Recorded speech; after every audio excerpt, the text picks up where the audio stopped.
Hello, guys and gals, and this is, let me check, part 11 of our reading of the Harvard Classics. Now, the Harvard Classics consist of,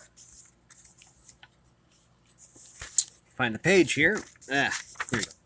The Apology, Phaedo, and Credo of Plato, by Plato, translated by Benjamin Jowett. The Golden Sayings of Epictetus, translated by Hastings Crossley, and the Meditations of Marcus Aurelius, translated by George Long, edited by Charles W. Eliot, LLD, with introductions and notes. And this is by Grolier. Now we're going to go over the copyright information, which should be on your screen right now.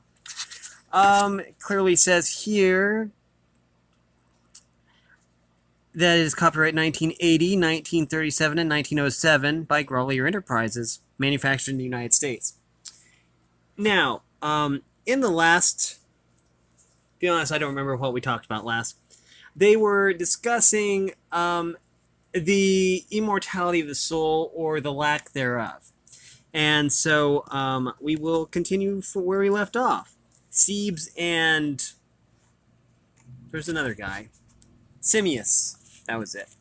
So anyways, I forget where we left off, but let's see.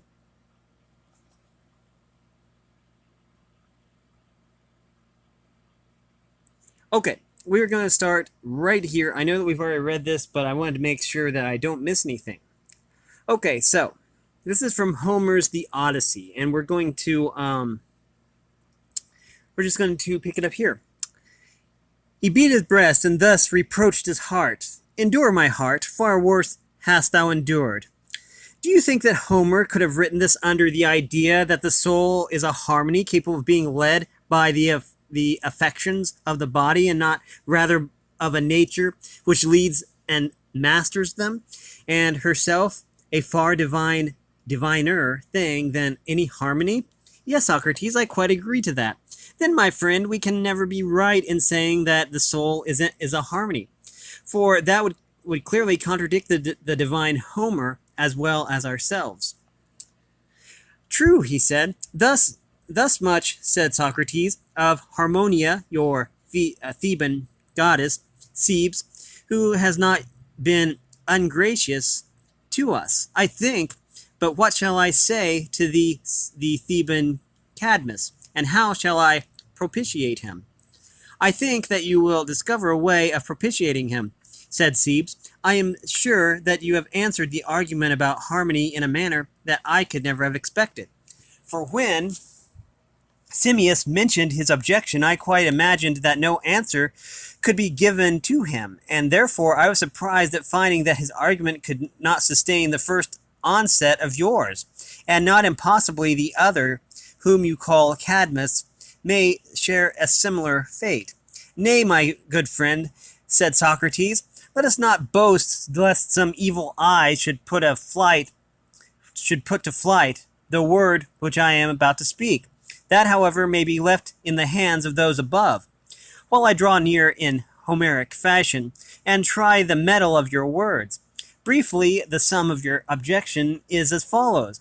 You want to have proven to you that the soul is imperishable and immortal, and you think that the philosopher, who is confident in death, but has but a vain and foolish confidence, if he thinks that he will fare better than one who has led another sort of life in the world below, unless he can prove this, and you say that the demonstration of the strength and divinity of the soul and of her existence prior to our becoming men does not necessarily imply her immortality. Granting that the soul is long-lived and has known and done much in a former state, still she is not on that account immortal, and her entrance into the human form may be a sort of disease which is the beginning of dissolution, and may at last, after the toils of life are over, end in that which is called death. And whether the soul enters into the body once only, or many times, that, as you would say, makes no difference in the fears of individuals. For any man who is not devoid of natural feelings has reason to fear, if he has no knowledge or proof of the soul's immortality. That is what I suppose you to say, Sebes, which I designedly repeat, in order that nothing may escape us, and that you may, if you wish, add or subtract anything. But, said Cebes, as far as I can see at present, I have nothing to add or subtract. You have expressed my meaning. Socrates paused a while, and seemed to be absorbed in reflection, at length, and said, This is a very serious inquiry which you are raising, Cebes, involving the whole question of generation and corruption, about which I will, if you like, give you my own experience. And you can apply this, if you think that anything which I say will avail towards the solution of your difficulty. I should very much like, said Cebes, to hear what you have to say. Then I will tell you, said Socrates. When I was young, Cebes, I had a prodigious desire to know that department of philosophy which is called natural science.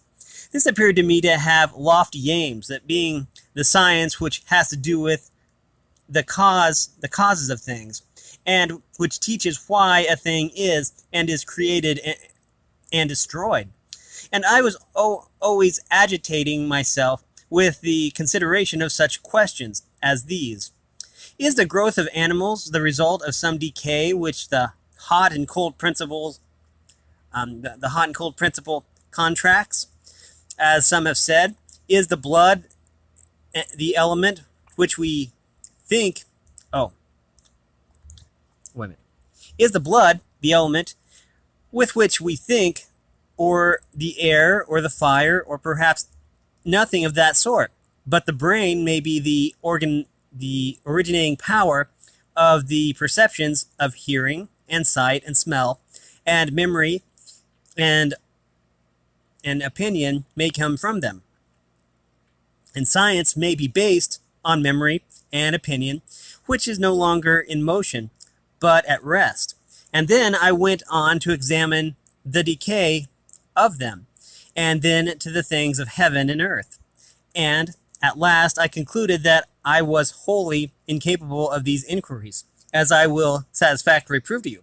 For I was fascinated by them to such a degree that my eyes grew blind to things that I had seemed to myself, and also to others, to know quite well, and I forgot what I had before thought to be self-evident. And the growth of man is the result of eating and drinking. For when by the digestion of food, flesh is added to flesh and bone to bone, and whenever there is an aggregation of congenial elements, the lesser bulk becomes larger, and the small man greater.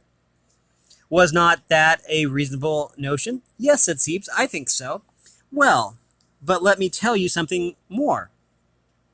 There was a time when I thought that I understood the meaning of greater and less pretty well. Greater and less pretty well, okay.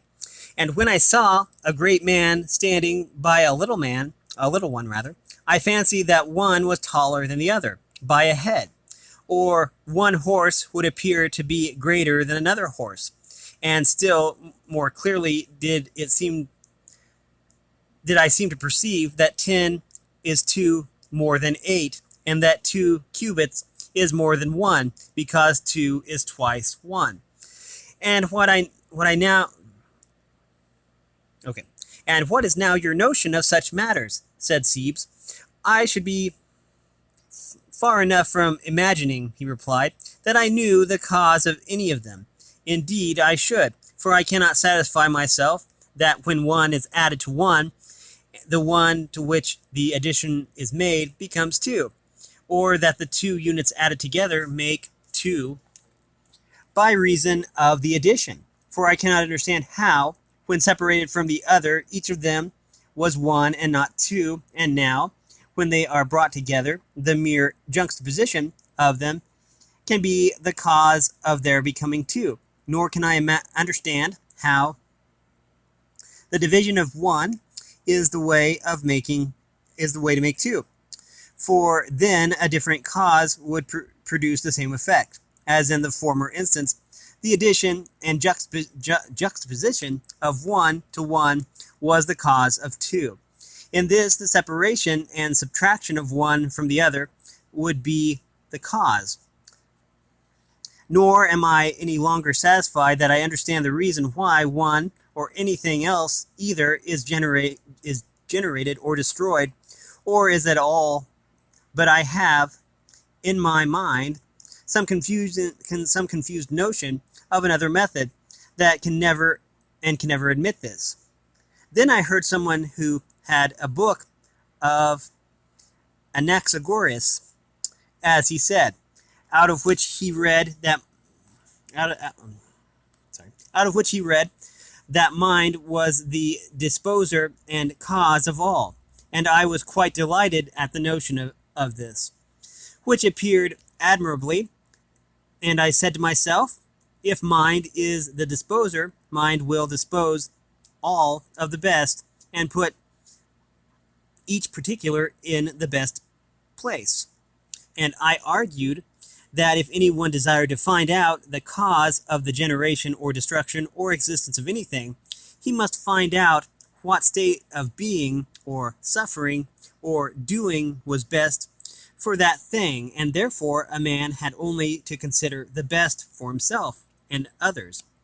And then he would also know the worst, for that the same science comprised both. And I rejoiced to think that I had found in Anaxagoras a teacher of the cause of existence, such as I desired, and I imagined that he would tell me first whether the earth is flat or round, and that he would further explain the cause and the necessity of them, and would teach me the nature of the best, and show that this was best. And if he said that the earth was in the center, he would explain that this position was the best, and I should be satisfied.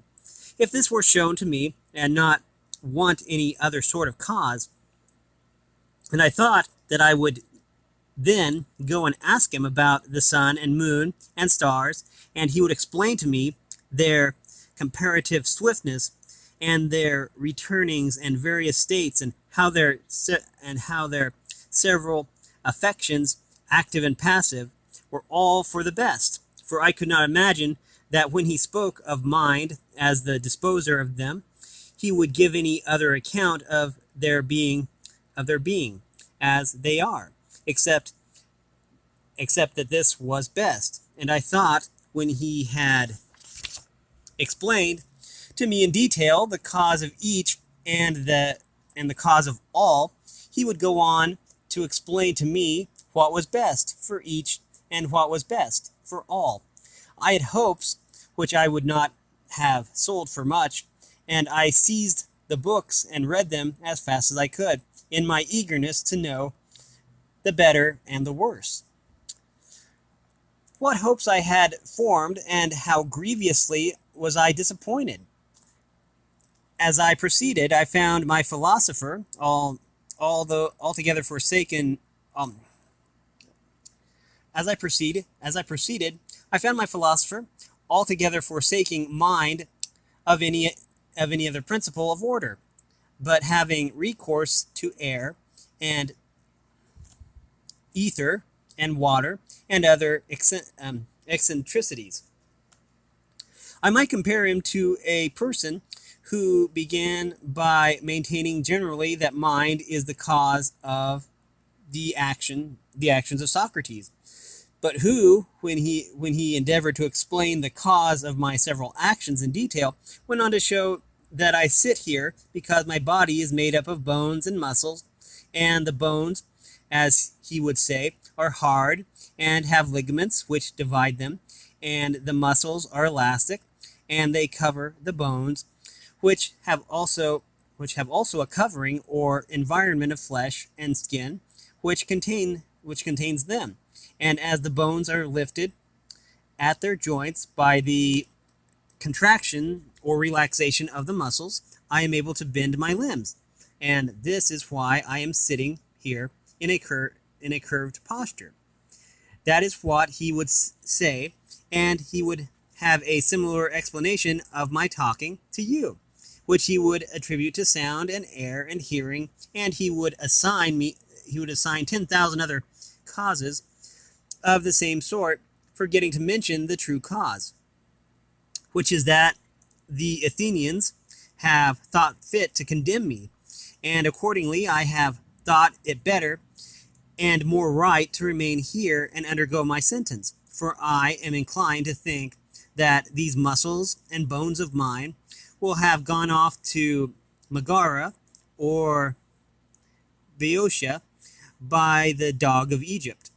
They would, if they had been guided only by their own idea of what was best, and if I had not chosen as the better and nobler part, instead of playing truant and running away to undergo any punishment which the state inflicts, there is surely a strange confusion of causes and conditions in all this. It may be said, indeed, that without bones and muscles and the other parts of the body, I cannot execute my purposes.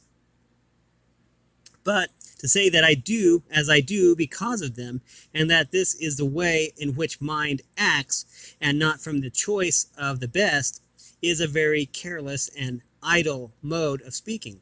I wonder that they cannot distinguish the cause from the condition, which the many, feeling about in the dark, are always mistaking and misnaming, and thus one man making a vortex all around and steadies the earth by the heaven. Another gives the air as a support to the earth, which is a sort of broad trowel. Any power which is disposing them as they are disposes them for the best, never enters into their minds, nor do they imagine that there is any superhuman strength in that. They rather expect to find another Atlas of the world who is stronger and more everlasting and more containing than the good is, and are clearly of opinion that the obligatory and containing power of the good is as nothing.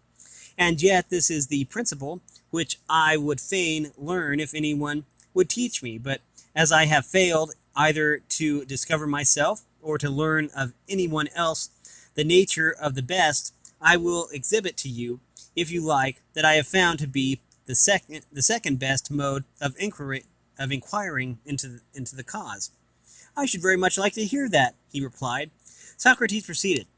I thought that, as I had failed in the contemplation of true existence, I ought to be careful that I did not lose the eye of my soul, as people may injure their bodily eye by observing and gazing on the sun during an eclipse, unless they take the precaution of only looking at the image reflected in the water or in some similar medium. That occurred to me, and I was afraid that my soul might be blinded altogether if I looked at things with my eyes or tried by the help of the senses to apprehend them. And I thought that I had better have recourse to ideas and seek in them the truth of existence. I dare say that the simile is not perfect, for I am very far from admitting that he who contemplates existence through the medium of ideas sees them only through a glass darkly, any more than he who sees them in their working and effect.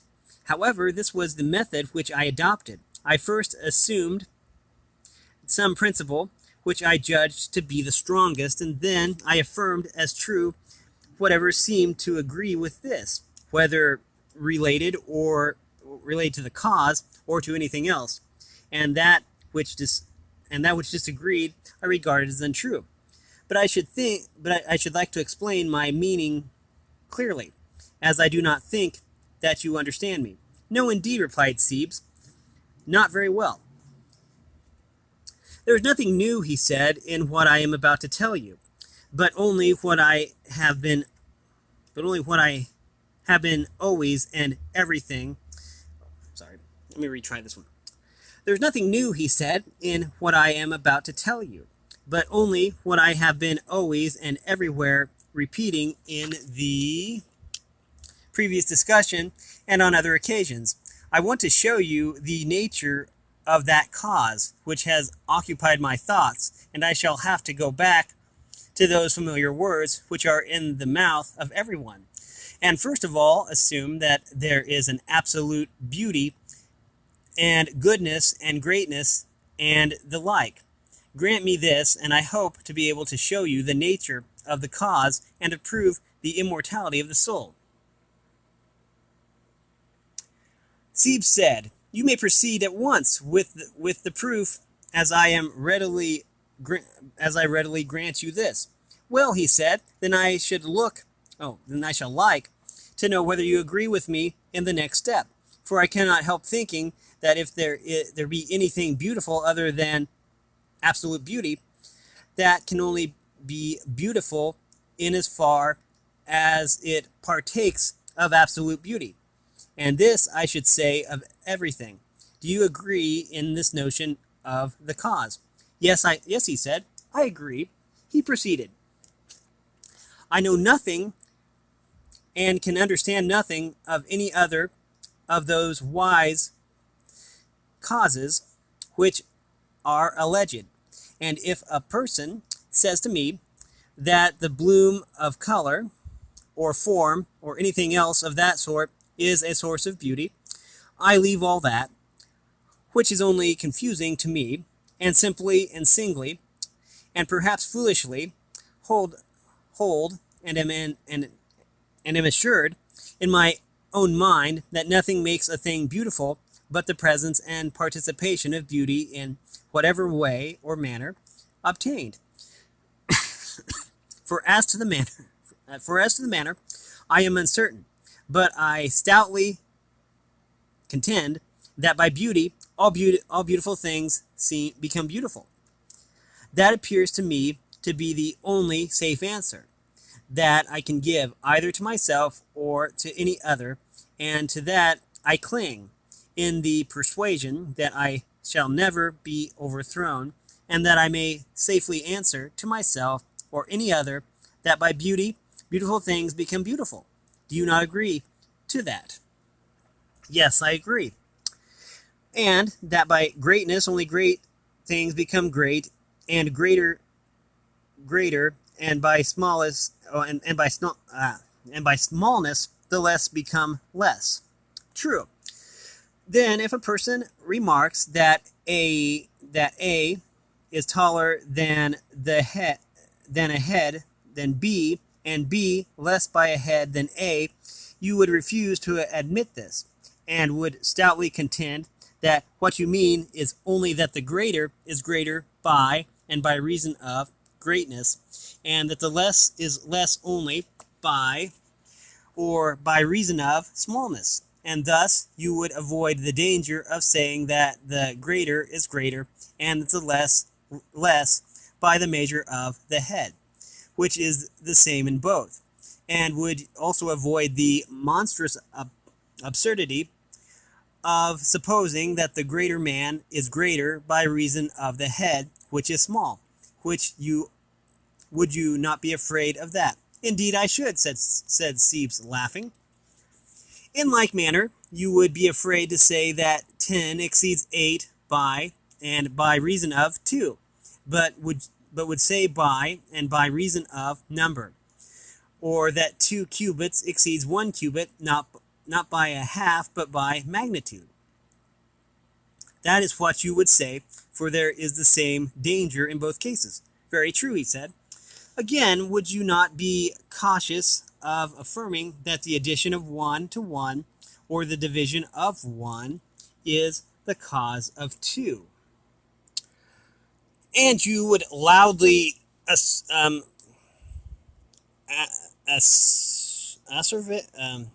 asseverate that you know of no way in which anything comes into existence except by participation in its own proper essence, and consequently, as far as you know, the only cause of 2 is the participation in duality. That is the way to make 2, and the participation in 1 is the way to make 1. You would say I will let alone puzzles of division and addition. Wiser heads than mine may answer them. Inexperienced as I am, and ready to start as the proverb says, at my own shadow, I cannot afford to give up the sure ground of a principle. And if anyone assails you there, you would not mind him or answer him until you had seen whether the consequences which follow agree with one another or not. And when you are further required to give an explanation of this principle, you would go on to assume a higher principle and the best of the higher ones until you found a resting place. But you would not refuse the principle and the consequences in your reasoning, like the heuristics, at least if you wanted to discover real existence. Not that this confusion signifies to them who never care to think about the matter at all, for they have the wit to be well pleased with themselves, however great may be the turmoil of their ideas. But you, if you are a philosopher, will, I believe, do as I say. What you say is most true, said Simmias and Cebes, both speaking at once. This is, yeah. Yes, Phaedo, and I don't wonder at this assenting.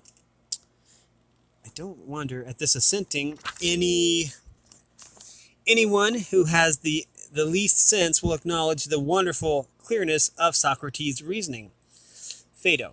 Certainly, Echecrates, and that was the feeling of the whole company at the time. Echecrates. Yes, and equally of ourselves, who were not in the company and are now listening to your recital. But what followed? Phaedo.